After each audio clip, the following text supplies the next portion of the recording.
il s'appelait Thomas, il s'appelait Lola, il s'appelait Kevin, Kilian ou Axel. Il y en a eu d'autres avant eux. Il y en aura probablement d'autres à l'avenir, ceux que nous appellerons les nôtres, puisque leurs bourreaux ont choisi de ne pas les considérer comme les leurs, ces victimes d'une violence anecdotique devenue ordinaire, pour un regard, pour n'avoir pas de cigarette, pour avoir répondu ou n'avoir pas répondu, ou encore simplement pour avoir été là. Ces victimes d'une vérité tue, mais d'une vérité qui tue, le racisme anti-blanc. Pour en parler, François Bousquet, rédacteur en chef de la revue Éléments, directeur de la Nouvelle Librairie, auteur dernièrement du merveilleux ouvrage Le racisme anti-blanc, l'enquête interdite aux éditions de la Nouvelle Librairie. Bonjour François Bousquet et merci d'être des nôtres au micro du RC Mag de Radio Courtoisie. Bonjour et merci pour vos mots. Je vous en prie, c'est bien normal. Alors, en première question, en première intention, vous parlez d'enquête interdite. Qui ou quoi interdit ce sujet ? Est-ce une autocensure ou une censure active ? Les deux. Enquête interdite, pourquoi ? Parce que paradoxalement, c'est un sujet, le racisme anti-blanc, dont on parle beaucoup, mais sous la forme d'une dénégation massive pour les sciences sociales. Ça n'existe pas. Pour les médias centraux et les médias institutionnels, ça n'existe pas. Pour les magistrats, ça existe une fois sur trois. Le racisme anti-français n'existe absolument pas. Il n'y a aucune condamnation de racisme anti-français. Et paradoxalement, il n'y a aucune enquête. Sinon, un petit recueil colligé par un sociologue, à partir de témoignages du Bondi Blog, 3 de mémoire, c'est-à-dire dérisoire, de témoins qui ont été réellement victimes de racisme anti-blanc, et non pas par la rumeur, et non pas la chambre d'écho. Donc c'est la première fois qu'il y a un recueil avec 40 témoignages de gens qui ont été victimes de racisme anti-blanc, souvent dans des formes très brutales. Effectivement. Alors justement, comme vous avez recueilli ces 40 témoignages, est-ce que vous avez rencontré des obstacles concrets, des menaces, des refus de publication, une ostracisation pendant vos recherches ? À titre personnel, non, parce que je travaille sous mon nom, pas sous un pseudonyme, sous mon nom, je m'affiche depuis 20 à 30 ans, je vis en réalité de la dissidence. Donc, mais les témoins, le problème, ce sont les témoins, c'est d'accéder aux témoins, les témoins filles, il y a une extrême pudeur à confesser ce qu'elles ont subi en général, ça affecte surtout la jeunesse, pendant l'adolescence, au collège. Donc il est très très difficile de les faire parler. Et quand j'y arrive, évidemment, c'est très émouvant pour elles et pour moi. Pour les garçons, la configuration est un peu différente. Il y a beaucoup de gens qu'on a perdus, parce que les premières victimes du racisme anti-blanc se racaillisent ou se convertissent. Donc ce sont des gens qu'on perd. Donc ça, on les perd dans la nature. Et après, les témoins, je leur ai imposé d'apparaître sous pseudonyme, parce qu'on sait le prix aujourd'hui exorbitant de s'afficher socialement, quand on n'en vit pas, ce qui est mon cas. Pour rappel, même un journaliste comme Jean-François Aquili, pourtant très dans les clous, a été renvoyé de France Info. Donc s'afficher aujourd'hui sur ce genre de thématique vous vaut en général la mort sociale. Pourquoi, selon vous, le racisme anti-blanc est-il si peu reconnu alors qu'il semble si répandu ? Oui, vous avez raison, il est très très répandu. Quand on va sur les plateformes de la jeunesse, en tout cas les forums de discussion, jeuxvideo.com, mais même Reddit, qui est pourtant une plateforme qui n'est pas très très à droite, puisqu'elle a exclu tous les médias appartenant au groupe Bolloré de ces forums de discussion, vous vous rendez compte que c'est vraiment un bruit de fond. C'est un bruit de fond sans la bande son. Il n'y a pas de bande son, mais il y a un bruit de fond, donc c'est très répandu. Mais il y a un verrou mental imposé à la fois pour ce qu'on pourrait appeler le système, ou l'État profond, c'est-à-dire les magistrats, les universitaires, les médias centraux, donc Radio France, France Télévisions, qui imposent un blackout complet sur la question. Donc il est interdit de l'approcher ni de près, ni de loin, ni de très loin. Donc c'est ce à quoi je me suis employé pour essayer de fissurer, mais le mur est en train de se fissurer, de se lézarder, Dieu merci. Radio Courtoisie, la revue Éléments, d'autres médias dissidents commencent à en parler de plus en plus. Le bouquin Une nuit en France, absolument scandaleux sur Crépol, qui a fait un énorme four en librairie, 1000 exemplaires, avec une reta publicitaire absolument indécente. La mère de Romans-sur-Isère, les proches de Thomas, à Crépol, assassiné à Crépol, ont été indignés par ce livre. Donc ça a permis la pseudo-enquête de ces 3 journalistes a permis de percer un peu ce mur du silence. Donc c'est une thématique dont on commence à parler un peu plus dans les médias institutionnels, ce qui n'est pas le cas, ce qui n'est pas notre cas. Effectivement, je comprends ce que... Mais Est-ce que le racisme anti-blanc se manifeste uniquement dans les milieux populaires ou est-ce que c'est un phénomène de classe autant que de race? Ouais, les 2, de fait, en tout même dans mes témoins, majoritairement, c'est des gens qui sont nés, qui ont grandi, qui ont été élevés dans les quartiers des grandes banlieues, des grandes métropoles, hein, ou alors sinon dans la France périphérique, hein, mais ça affecte également des gens à Paris Centre, hein. Simplement, il y a eu une seule pour vous dire à quel point ce sujet, est totalement verrouillé. Il y a eu une seule enquête de la part de l'INED et de l'INSEE dont ça devrait être le cahier des charges, hein. Étudier toutes les formes de racisme, dont celle-là. Or, ils étudient toutes les formes de racisme, hors celle-là. Mais une fois, en 2008-2009, il y a eu une enquête auprès d'un échantillon de 20 000 personnes où il apparaît qu'un Français sur 7, vous vous rendez compte, c'est colossal, un Français sur 7 des catégories non paupérisées, dit à l'INSEE, INED, hein, à avoir été victime de racisme anti-blanc. Mais dans les catégories paupérisées, c'est-à-dire la France populaire qui vote Marine Le Pen, c'est 1 sur 4, hein. Donc c'est considérable, hein. Ça veut dire que oui, de fait, ça touche beaucoup plus la France périphérique. Pourquoi? Parce qu'il y a une mixité imposée et subie. Les gens qui ne peuvent pas appliquer le séparatisme, c'est quoi le séparatisme dans la périphérie? Bah, c'est acheter à crédit un pavillon qui dans 20 ans n'aura plus rien. Mais en tout cas, c'est se mettre À l'abri. à l'abri de ces populations et mettre à l'abri ses enfants surtout. Mais pour ceux qui n'ont pas eu cette chance-là ou les moyens, même s'ils sont dérisoires, hein, eh bien oui, ils ont été en première ligne. Moi, je dis qu'ils ont une affiche 4 par 3 mètres dans le dos et ce sont des cibles dans ces quartiers. Et pour moi, ce livre, c'est vraiment, vous citiez des prénoms, ben moi c'est la même chose, hein. C'est des prénoms moins connus, mais c'est Chloé à Vigneux-sur-Seine, donc c'est dans l'Essonne, c'est pas loin, hein. C'est à 20 kilomètres de Paris, 15 kilomètres de Paris, qui en sixième, cinquième, quatrième a été martyrisée, insultée, battue, humiliée, à telle enseigne qu'à la fin, elle avait honte d'être blanche, hein. Donc 10 blancs dans un collège de 500 personnes, hein. C'est ça pour moi. C'est Nicolas, pour moi, le témoignage, un témoignage accablant, à Crépy-en-Valois, dans l'Oise, à 1 heure de Paris, en voiture ou en TER, hein, qui s'est fait massacrer pendant 1 an. Donc ce sont aussi des prénoms. Ou Sébastien qui est né aux Ulysses, qui a grandi au Parc aux Lièvres, à Ivry, dans, euh, dans quelque chose qui ressemble à une zone de guerre, hein. Voilà, ce sont ces gens-là et on nous dit, il y a pas de racisme pour eux. Mais rencontrez-les, parlez avec eux. Certains se réveillent la nuit, parce qu'on leur a fracassé la tête sur le macadam, hein. Certains voient des psys pendant des années pour effacer ce passif, hein. Donc c'est une réalité concrète, hein, massive pour moi, tangible parce que j'administre la preuve avec 40 témoins, mais si je tire le fil, hein, j'ai voulu sortir dans l'urgence le bouquin, mais si je tire le fil, j'ai encore d'autres témoins. Je vais faire un tome 2, peut-être même un tome 3. Je réfléchir à une formule, hein. Donc tous ces gens-là qui sont bâillonnés, dont la souffrance, est réelle, hein. Bon, ils sont vraiment victimes de racisme, hein, avec des violences physiques et des discriminations. 2, la double peine, hein, ça n'est pas reconnu. On ne reconnaît pas leur souffrance. 3, c'est pire, hein, c'est l'inversion accusatoire, hein. Si vous dites que vous avez été victime de racisme anti-blanc, vous êtes d'extrême droite, hein. Vous êtes un fasciste, vous êtes un complotiste.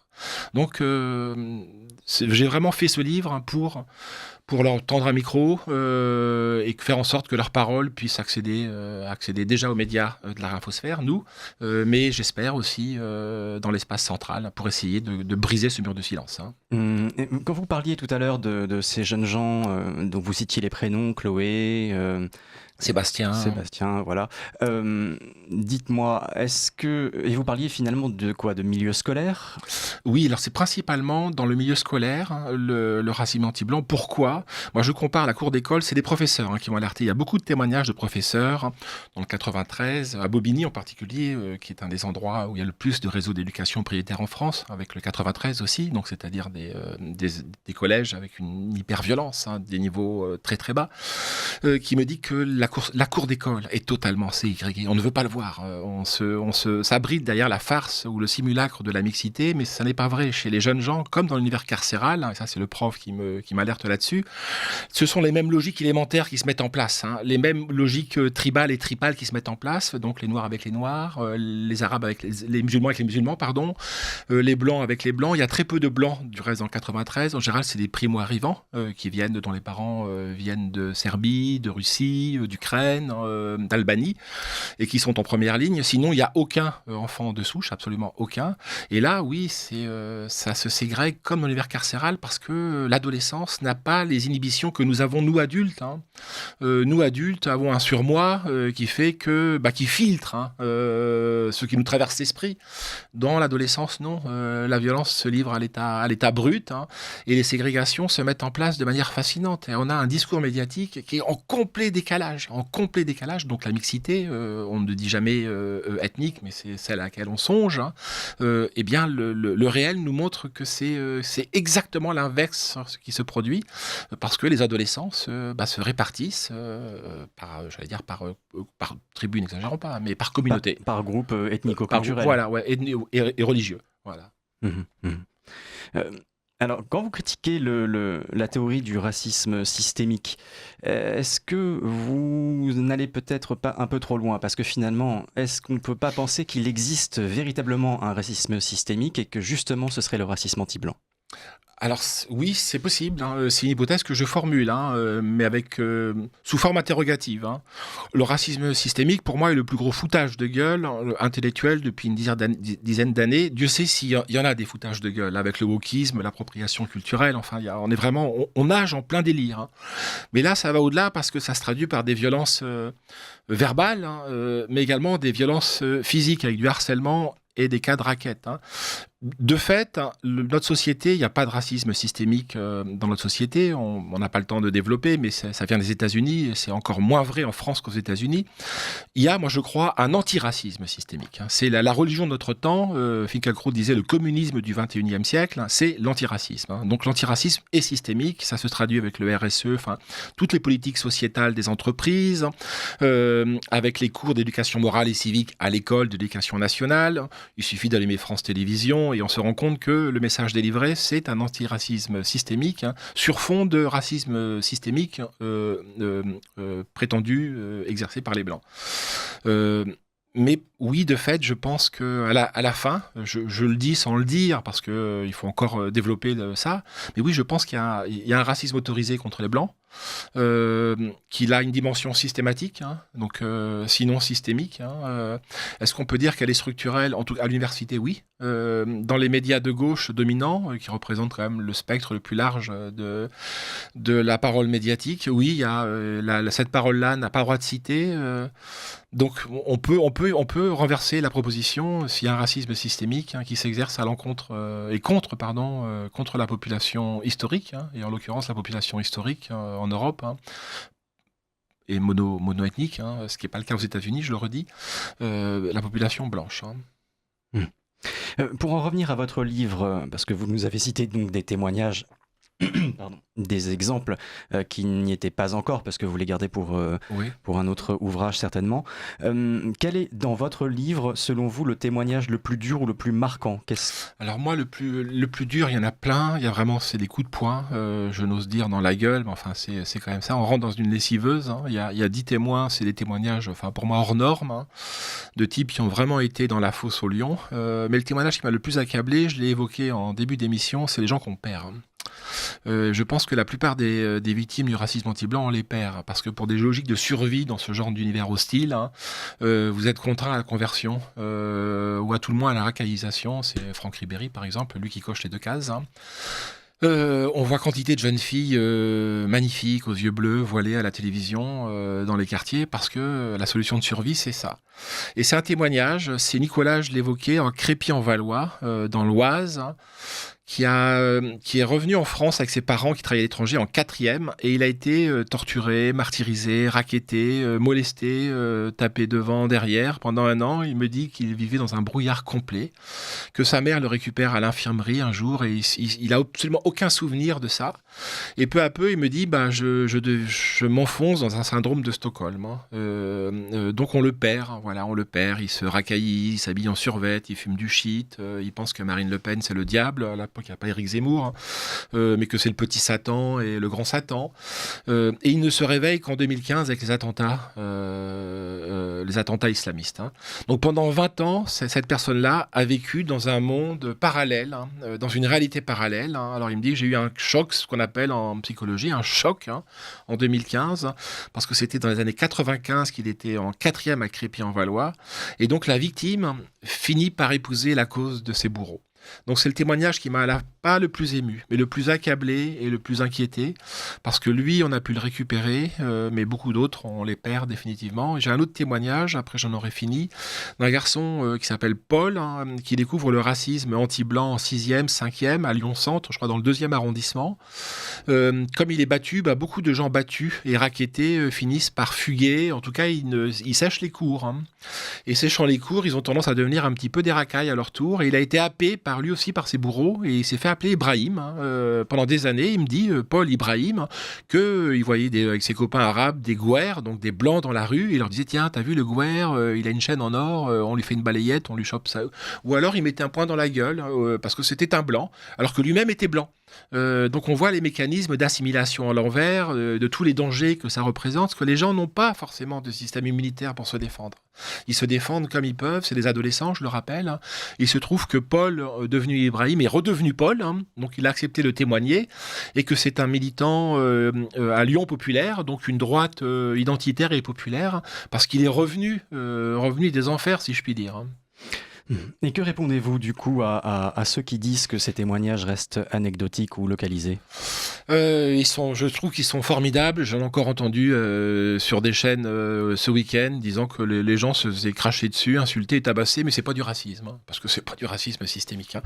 Eh bien, rencontrez-les. Ça veut dire que si vous dites ça, que si vous ne le condamnez pas, vous l'encouragez. Ça veut dire que vous encouragez des gens à se faire massacrer, à se faire insulter, à se faire discriminer. Fondamentalement, ça ne tient pas. Simplement, ils ne peuvent pas. Ils préfèrent l'idéologie au réel. Donc, ils ne peuvent pas remettre en cause la réalité. Qu'est-ce qu'ils font dans ces cas-là ? Ils l'effacent, ils l'occultent et ils maintiennent l'illusion d'un récit victimaire qui ne tient que parce qu'il est asymétrique, qui ne tient que parce que c'est les Blancs qui sont coupables. Mais allez à leur devant, rencontrez-les. Je rappelle, parce qu'on ne le rappelle pas assez souvent aux théoriciens du racisme systémique, que la seule population, en France en tout cas, qui a été lynchée et lapidée publiquement à 4 reprises au moins, en 2005 2 fois, en 2006 2 fois, lors de la loi Fillon en 2005 et la loi du contrat première embauche Villepin en 2006, avec des photos à l'appui, des papiers dans Le Monde, donc des gens qui ont été lynchés publiquement. Je parle de centaines de gens lynchés publiquement, ce sont des Blancs. Alors, en un mot de conclusion, François Bousquet, que devrait faire un lecteur blanc de ce que vous décrivez ? Se défendre, fuir, comprendre ou réagir ? Fuir, c'est ce qu'on fait tous, c'est le séparatisme. Mais je pense que c'est une erreur. Le séparatisme adviendra quoi qu'il arrive. Mais il faut témoigner, parler et continuer de lézarder et après d'enfoncer ce mur du silence. Donc réagir. Merci beaucoup François Bousquet. Je rappelle aux auditeurs de Radio Courtoisie que vous êtes l'auteur du livre Le racisme anti-blanc, l'enquête interdite aux éditions de la Nouvelle Librairie. Merci d'avoir été des nôtres.